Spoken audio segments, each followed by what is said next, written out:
নির্বাচনের মান আজকে প্রতীক পেলেন, হ্যাঁ কেমন লাগছে? অবশ্যই ভালো লাগতেছে। আমি বৈধ হয়েছি, পরবর্তী পর্যায়ে লাঙ্গল প্রতীক পেয়েছি। কারণ আমাদের তো নির্বাচন আমরা করতে পারবো কি পারবো না সেটা একটা সমস্যা ছিল।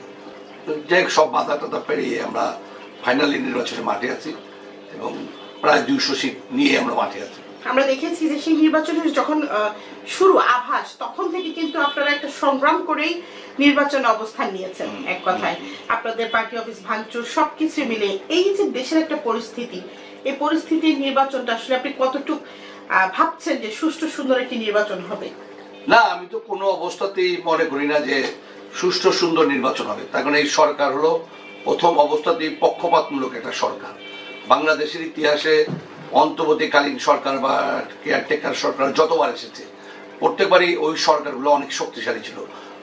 ওই সরকারের সময় কখনোই মব হয়নি, সন্ত্রাস হয়নি, চাঁদাবাজি হয়নি, কার উপর জোর জুলুম অত্যাচার নির্যাতন হয়নি। 91 থেকে যদি 2008 পর্যন্ত দেখেন তাহলে প্রত্যেকবার যারা সরকার এসেছে এই প্রত্যেকবার সরকারের সময় দেখা গেছে যে মানুষ শান্তি ছিল, দ্রব্যমূল্য নিয়ন্ত্রণের মধ্যে ছিল। যারা সন্ত্রাস তারা ভেঙে গিয়েছিল, তাদেরকে গ্রেপ্তার করা হচ্ছিল। যারা লুটেরা, যারা নাকি ব্যাংক ডাকাতি করেছে, যারা দুর্নীতিতে হয়েছে, এই ধরনের শত শত এমপি মন্ত্রী জেলখানায় গিয়েছে অন্তর্বর্তীকালীন সরকারের সময়। এবং কোনো অবস্থাতে ছাড় দেওয়া হয়নি, কোনোকে এক চুল পরিমাণ ছাড় দেওয়া হয়নি। তখন কিন্তু নিরপেক্ষ নির্বাচন হয়েছে, জনগণের মধ্যেও সংখ্যা ছিল যে নিরপেক্ষ হবে। যারা রাজনৈতিক দল ছিল তারাও কিন্তু ওই সময়গুলোতে ওইভাবে প্রভাব বিস্তার করতে পারেনি।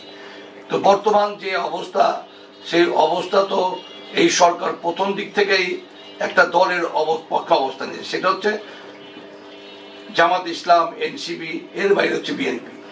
এবং আওয়ামী লীগের বিরুদ্ধে এই সরকার অবশ্যই আছে, আওয়ামী লীগকে নিষিদ্ধ করেছে। কিন্তু জাতীয় পার্টি তো কোনো অবস্থাতেই কোনো গণহত্যাকারী কোনো রাজনৈতিক দল না, বা লুটেরা কোনো রাজনৈতিক দল না।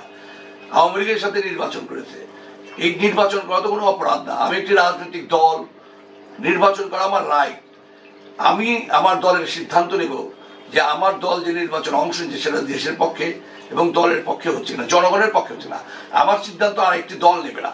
তো 14 যে নির্বাচন, সেই নির্বাচনে বাংলাদেশের 29টি রাজনৈতিক দল অংশ নিয়েছে, চরমনাইয়ের পীর সাহেবেরও দল অংশ নিয়েছে।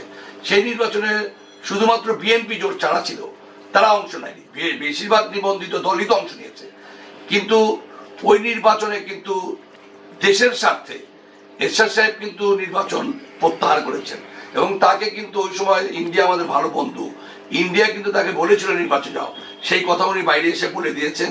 ইন্ডিয়ার বন্ধুত্বের তোয়াক্কা না করে উনি নির্বাচন বয়কট করেছিলেন।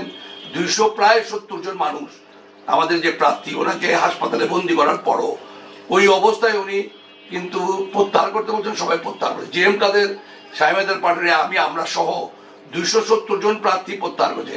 30 জন প্রার্থীকে আওয়ামী লীগ জোর জবরদস্ত করে, আবার রসনের সাথে নেতৃত্বে কিছু লোভী লোক তো সব দলেই থাকে, আমাদের দলেও ছিল। সেই প্রেক্ষাপটে কোনো অবস্থায় জাতীয় পার্টি ওই নির্বাচনে অংশ নিয়েছে জাতীয় পার্টির একটি খণ্ডিত অংশ। এবং এরশাদ সাহেবকে জোর করেই এমপি বানিয়ে, এবং এরশাদ সাহেব 2 মাস শপথ নেননি। পরবর্তী পর্যায়ে উনি দলকে বাঁচাবার জন্য, দলের স্বার্থেই, কারণ ওনার উপায় ছিল না, এই জন্য উনি শপথ নিয়েছেন 2 মাস পরে। এর পরের 14 পর যে মেয়র নির্বাচন, স্থানীয় নির্বাচন, উপজেলা নির্বাচন, এই যে 18 নির্বাচন, সকল নির্বাচন এবং 18 পরবর্তী পর্যায়ে যে উপনির্বাচন হয়েছে, সব নির্বাচনে বিএনপি সহ সকল রাজনৈতিক দল অংশ নিচ্ছে। তো জাতীয় পার্টি যে 14 নির্বাচনে অংশই নেয়নি। যদি আপনি ধরেন তাহলে 24 নির্বাচন। কিন্তু 24 নির্বাচন যদি আমেরিকার কথা শুনতো শেখ হাসিনা, যে জাতীয় পার্টি এবং বিএনপিকে নিয়ে তুমি একটা আলোচনা করো, তো সেখানে আলোচনা করলে তো বিএনপি আসতোই। সেই নির্বাচনে আওয়ামী লীগ চায়নি বিএনপি আসুক, বিএনপিকে মাইনাস করে তারা নির্বাচন করতে চেয়েছে, এক দলের নির্বাচন করতে চেয়েছে, যার প্রেক্ষাপটে বিএনপি ওই নির্বাচনে অংশ নিতে পারেনি। কিন্তু জাতীয় পার্টি একটা কৌশলগতভাবে সেই নির্বাচনে অংশ নিয়েছিল, তারা সবার কাছ থেকে পদত্যাগপত্র নিয়েছিল। আমরা নির্বাচন না করে রওশন এরশাদকে দিয়ে জাতীয় পার্টি বানিয়ে, এটা 96-এর পর থেকে তো জাতীয় পার্টিকে বারবার ভাঙা হয়েছে। আমাদের সমর্থন নিয়ে আওয়ামী লীগ ক্ষমতা এসে আমাদেরকে ভেঙেছে। তো 24-এ আমরা টেকনিক হিসাবে গিয়েছিলাম, শেষ দিন পদত্যাগপত্র নেওয়া হয়েছিল আগেই, শেষ দিন প্রত্যাহার করার কথা। কিন্তু জেএম কাদেরকে সকাল 10টা থেকে বনানী অফিসে অবরুদ্ধ করে রাখা হয় এসবিএন, এসআই, পুলিশ দিয়ে, যার জন্য আমরা পদত্যাগ করতে পারিনি। তো নির্বাচন করা অপরাধ হলে তাহলে জামাত বিএনপি এরা সবাই 14 নির্বাচনের পরেই স্থানীয় নির্বাচন, মেয়র নির্বাচন, সব নির্বাচন অংশ নেয়, তারা অপরাধী হবে না কেন? এটা তো মানে ভোটের মাঠ ফাঁকা করা। আওয়ামী লীগ নাই এখন, আওয়ামী লীগের বাইরে যদি জাতীয় পার্টি একমাত্র এখন বিরোধী দল, তো এই বিরোধী দল যদি নির্বাচন অংশ নেয় তাহলে এমন হতে পারে সকল বিরোধী শক্তি এক হয়ে যেতে পারে ভোটের মাঠে, এবং আওয়ামী লীগও জাতীয় পার্টিকে ভোট দিতে পারে। সেই প্রেক্ষাপটে আমরা ক্ষমতায়ও চলে আসতে পারি। এই জন্যে সব দলই চায় যে জাতীয় পার্টি মাঠে না থাক, খালি মাঠে আওয়ামী লীগের মতো আমরা খালি মাঠে বিনা প্রতিনিধিত্ব পাস, এই ধরনের একটা জিনিস চায় আর কি। এই জন্যই জাতীয় পার্টির উপরে এই অত্যাচার, ভাঙচুর, অগ্নিসংযোগ। তারপর আল্লাহর অশেষ মেহেরবানিতে জাতীয় পার্টির তৃণমূলের কর্মীরা কোনো লোভী কর্মী না, পোড় খাওয়া কর্মী, ত্যাগী কর্মী, যার জন্যে জাতীয় পার্টি বেঁচে আছে, বেঁচে থাকবে ইনশাল্লাহ জনগণের মাঝে। আমার প্রতীক হচ্ছে লাঙ্গল। আমি দীর্ঘ 44 বছর এখানে রাজনীতি করি। আমি একসময় বিএনপি করতাম, বিএনপি ঢাকা মহানগরের অর্গানাইজেশন ছিলাম। তো ওই 91-এর নির্বাচনে ঢাকা 7 থেকে আমি একমাত্র প্রার্থী ছিলাম, দ্বিতীয় কোনো নমিনেশন পত্র জমা পড়েনি। আমি ওই সময় যুবক ছিলাম, 24-25 বছর বয়স। বেগমজি আমাকে অনুরোধ করেছিলেন যে তুমি নেক্সট টাইম দাঁড়াও, এবার শওকত আলীকে ছেড়ে দাও। শওকত নিজেও কিন্তু নির্বাচন করতে রাজি ছিলেন না, আর আমি চাইলে আমি ওই নির্বাচন করতে পারতাম। বেগমজিয়ার দিকে তাকিয়ে, দলের দিকে তাকিয়ে আমি সেই দিন নির্বাচন থেকে নিজেকে সরিয়ে নেই, জেনারেল শওকতকে সাপোর্ট করে তাকে পাশ করাই। তো আমি আমার কৈশোরেই আমি দলের জন্য ত্যাগ করা শিখেছি। তো সেই প্রেক্ষাপটে 44 বছর আমার রাজনৈতিক জীবন, অনেকগুলো নির্বাচন আমি অংশ নিয়েছি।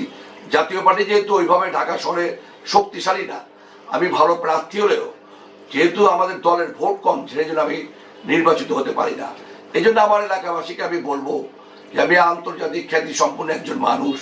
সারা পৃথিবীতে বাংলা ভাষাভাষী মানুষরা আমাকে চেনে, জানে। আমি একজন সাবেক ফুটবল খেলোয়াড়। পৃথিবীতে আমি একমাত্র ব্যক্তি 193টি দেশ বাংলাদেশি পাসপোর্টে আমি ভ্রমণ করেছি। আমি দেশি বিদেশি বহু আন্তর্জাতিক সেমিনার এবং বহু টক শোতে অংশগ্রহণের কারণে সারা পৃথিবীতে বাংলা ভাষাভাষী মানুষ আমাকে চেনে। সেই প্রেক্ষাপটে আমি একজন জাতীয় নেতা, যেহেতু জাতীয় পার্টির শীর্ষ কয়েকজন নেতার মধ্যে আমি 2-3 জনের মধ্যে আমি একজন।